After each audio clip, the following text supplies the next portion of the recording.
আমাদের এই মেলান্দা উপজেলার কাপাসাটিয়া তার বিভিন্ন সময়ের রূপ বৈচিত্র্য বিভিন্নভাবে তুলে ধরে। তার ধারাবাহিকতায় এখানে এই মুক্তি সংগ্রাম জাদুঘরের পাশেই চাষ করা হয়েছে সূর্যমুখী ফুল। আসসালামু আলাইকুম ভাই। এই যে সূর্যমুখী ফুল চাষ করা হয়েছে, তো এই সূর্যমুখী ফুল চাষ করার ফলে আপনার এই মুক্তি সংগ্রাম জাদুঘরে এখানে কি পর্যটক আসা বেশি হয়েছে? হ্যাঁ, সেটা একটু বাড়ছে আর কি, বাড়ছে।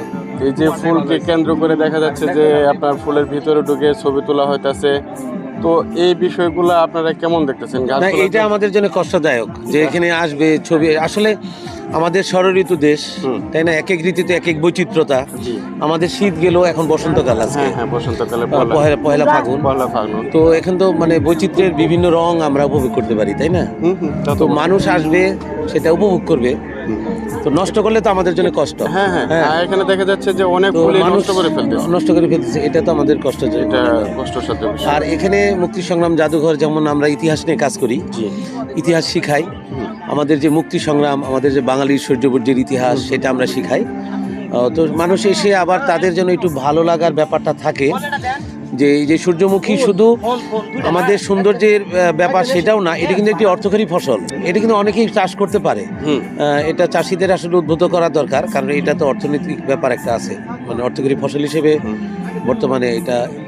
তো আপনি কি মনে করেন যে আপনাদের এই চাষ দেখে এই এলাকার কৃষক যারা রয়েছে তারা অনুপ্রাণিত হবে? হ্যাঁ, অনেকে অনুপ্রাণিত হচ্ছে যে আগামীতে আমরা এটা করব।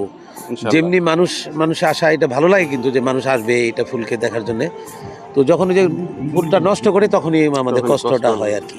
এই আসলে গাছের ফুল গাছেই সুন্দর। জি, এটা যদি কেউ নষ্ট করে, কেউ ছিঁড়ে ফেলে, সেটা ফুলের সাথে, সে গাছের সাথে নিতান্তই একটি অন্যায় কাজ করা হবে। জি।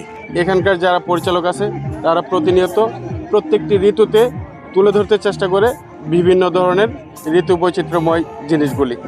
তাদেরই ধারাবাহিকতায় এই সূর্যমুখী ফুলের চাষ। আপনাদের কাছে বিশেষভাবে অনুরোধ থাকবে, আপনারা এখানে আসেন, সূর্যমুখী সৌন্দর্য উপভোগ করেন, দয়া করে কেউ কোনো ফুলের ক্ষতি করবেন না। ধন্যবাদ আপনাকে।